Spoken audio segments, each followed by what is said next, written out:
V poslednej dobe sa strhlo viacej diskusí ohľadom LLMS TXT súboru na webových stránkach a či má zmysel ho dávať alebo nemá zmysel ho dávať, poprípade koľko to stojí.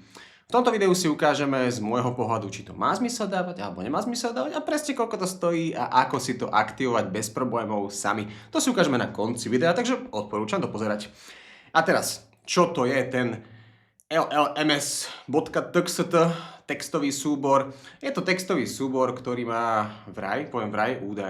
má údajne pomôcť pochopiť jazykovým modelom ako ChatGPT, Gemini a tak ďalej kľúčový obsah vášho webu alebo celkovo pochopiť štruktúru vášho webu a čo tam teda máte a nejako to lepšie zobrazovať vo výsledkoch vyhľadávania v týchto jazykových modeloch alebo vo výsledkoch jazykových modelov. No a teraz, koľko to stojí? 10 000 káče, netuším koľko je 10 000 káče, koľko to je? 10 000 deleno 26? 384 eur. OK, nie sú to tisíce. Je 384 eur na nejakej platforme ako ShopTet, tak typujem, že to je na nejaký jeden plugin, možno aj free, ktorý to dokáže spraviť, takže či je cena prehnaná? No jasné, je prehnaná cena, ale cenu si každý určuje sám a každý si určuje sám, či tú cenu zaplatí alebo ju nezaplatí. Takže cena v pohode, každý si určuje sám. Čo sa týka toho, že či to má zmysel alebo nemá zmysel a či kvôli tomu budem mať lepšie výsledky alebo sa budem viacej zobrazovať v AI alebo teda v ChatGPT, Gemini a podobne. Z môjho pohľadu nemyslím si. Absolútne si nemyslím, že len kvôli tomu, že tam budem mať nejaký súbor, tak sa budem lepšie zobrazovať v týchto veľkých jazykových modeloch. A prečo? No jednoducho, lebo pokiaľ tá stránka nemá dobré SEO, tak bez ohľadu na to, alebo povedzme, že je prázdna, dobre, nech ma nechytáte za slovíčka, až tá stránka bude prázdna a bude mať len ten llms.txt súbor, tak len vďaka tomu sa samozrejme nebude zobrazovať vo výsledkoch AI alebo v týchto jazykových modeloch. Takže má to zmysel?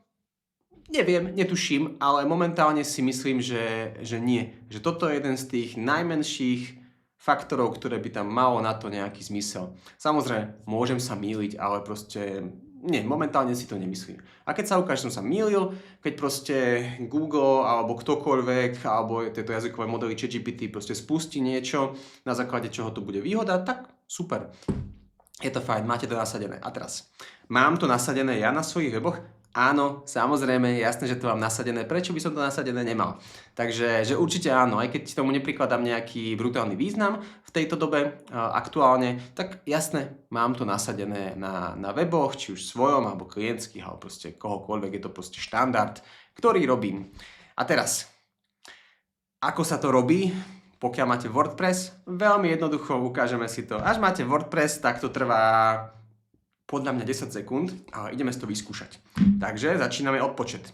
1, 2, 3, 4, 5, 6, 7, 8, 9, 10. Takže áno, cca to trvá 10 sekúnd, vidíte. Ale dobre, bol som prihlásený, takže možno 2-3 sekundy na prihlásenie. Je to naozaj veľmi jednoduché, pokiaľ máte SEO plugin RankMath a zase SEO plugin nie je na to, aby robil SEO. SEO plugin je na to, aby vám tam pridal určité veci, ktoré by ste museli inak pridávať do kódu. Takže áno, SEO plugin samozrejme je super, ale sám o sebe SEO nerobí. Dobre, sám o sebe možno pridávať štrukturované dáta, napríklad do produktov a tak ďalej. A sám o sebe možno vytvorí sitemapu, myslím, že to je ako defaultné nastavenie. A myslím, že už sám o sebe vytvorí aj tento LLMS TXT súbor. Myslím, že už aj to je štandardné nastavenie, že keď ho nainštalujete, tak už to myslím, že máte predfajknuté. Ale inak tieto pluginy sami o sebe SEO nerobia. SEO robíte vy, alebo teda ten SEO špecialista.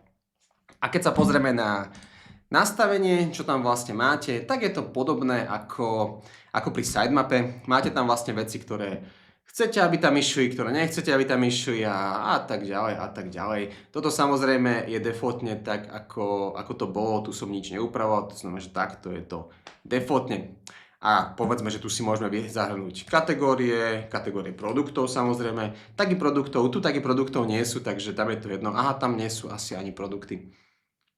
Sice je tam WooCommerce nainštalované, ale produkty tam nie sú, takže nech to tam je. Ďalší obsah, čokoľvek tam môžete pridať. OK, dobre, uložiť nastavenia. Ukladá sa. Takže toto je váš TXT súbor, ktorý tam je. A či kvôli tomu bude mať lepšie výsledky v či už AI Overviews, alebo ChatGPT, alebo čomkoľvek, tak nie, osobne si to nemyslím.